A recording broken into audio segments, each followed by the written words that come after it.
Hi there, my name is Lo. Welcome to my channel where I discuss everything between Hermes and grocery bags. So it is November, and evidently it's been November for a little while, but I haven't gotten around to doing my tag for November, which is Nylon November, courtesy, of course, of Ola May. I will link her channel down below. Go check it out and please subscribe because she's already getting pretty close to hitting that 1,000 subscriber mark. I cannot believe, by the way, how fast time is flying at the moment. It's really just blasting by. It's been really busy at work for me on the one hand. On the other hand, I'm also really enjoying this part of the year where we're sort of moving into the festive season, so I already see a lot of Christmas decorations, especially on Instagram, and I'm just really happy that everybody's getting into the festive mood. So in the Netherlands, before we really move into the Christmas vibes, we tend to celebrate Sinterklaas first. That's on the 5th. It's kind of similar to Santa Claus, so it's sort of a celebration for children who will then get gifts, of course, if they have been nice and not naughty. But the thing is that a lot of Dutch people feel, including myself, that Sinterklaas needs to leave the country first before we can start looking towards Christmas. But let me not derail too much. For today's video, I actually wanted to take the opportunity of showing you my little Longchamp Le Pliage collection. I don't know how this goes with other creators, but I just have like a long list of topics. Sometimes I can combine ideas like I'm doing today, so I've been wanting to do this little collection video for some time now, and Nylon November seemed like the perfect opportunity. Only thing is that I'm not 100% sure if Le Pliage bags are made out of nylon, but I'm sure you get the gist of what I'm trying to do here. I thought about showing you other nylon bags, but I came to the conclusion that I don't have that much interesting to show you. I really tend to only put like the luxury money towards bags that are made out of leather. So my Longchamp bags are probably the most interesting thing that I have to show you in this segment.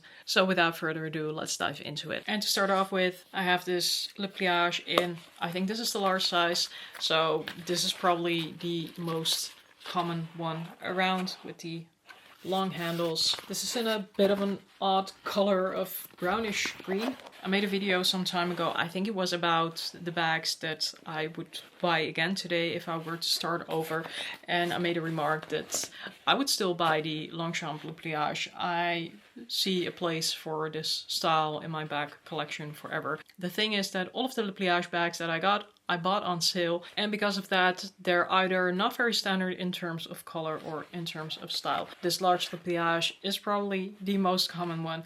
I just got it in perhaps somewhat of an uncommon color. Definitely, it's still a nice neutral. In that sense, I do get my use out of it. I just wish I would have gone with something that was a bit more dark, like a navy or a black, because I do still feel like this color will stain fairly easily. This one also comes with the button on the back. And I really like about these Le Pliage bags that you can fold them.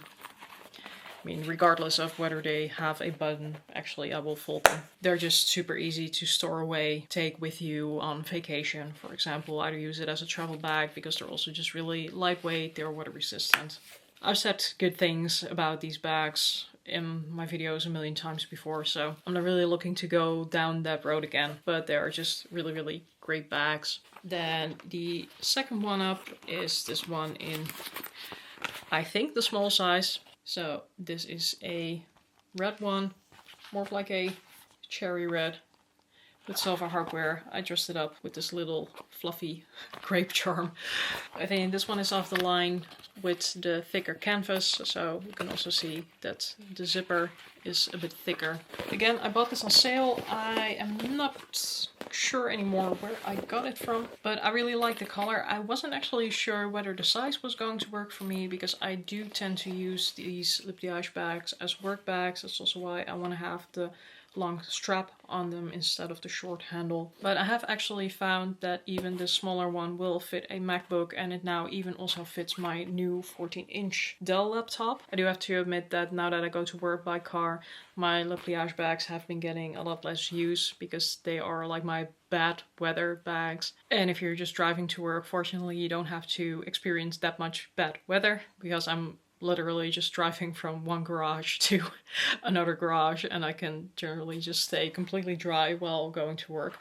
But I also really enjoyed this bag when I was still traveling with public transit. I guess both the larger and the smaller size are really good for those purposes. This will evidently not pack as much, but because the material is so flexible, I feel like with the bigger one, it is not overly big. The Le Pliage bags are just fortunately not that bulky. So then next up is my final tote.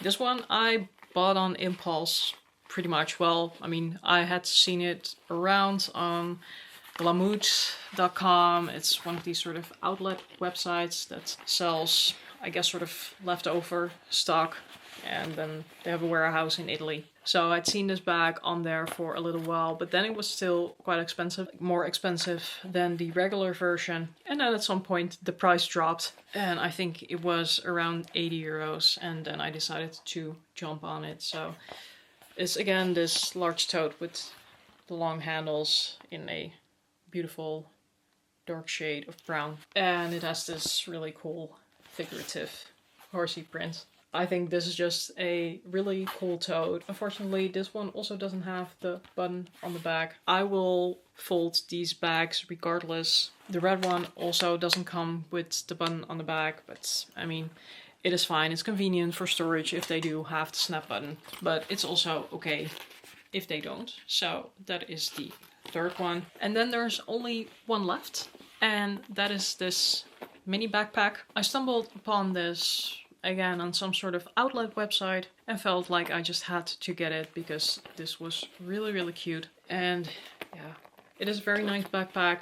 I really like the straps on here as well, which are of course adjustable, and yeah, they're pretty long. It's a very small backpack, but it's definitely not a backpack for children with the length of these straps. I can very easily wear this. I don't wear it a lot. The thing with these backpacks is that I find them really difficult to open. Like, you have to snap it, and then you have to run the zipper around the back all the way. So, I mean, it is definitely manageable, but I wouldn't consider these backpacks easy access at all. With this one, also, unfortunately, haven't gotten all that much use out of it, and it's really not deserving of that because it is very cute, it is lightweight, it is very practical, it is even in black, so it is a very practical color. Frankly, I should just reach for this a bit more often, but because I struggle so much with the closure on this, I will really not use this in any other way than going for a walk where I won't be reaching into my backpack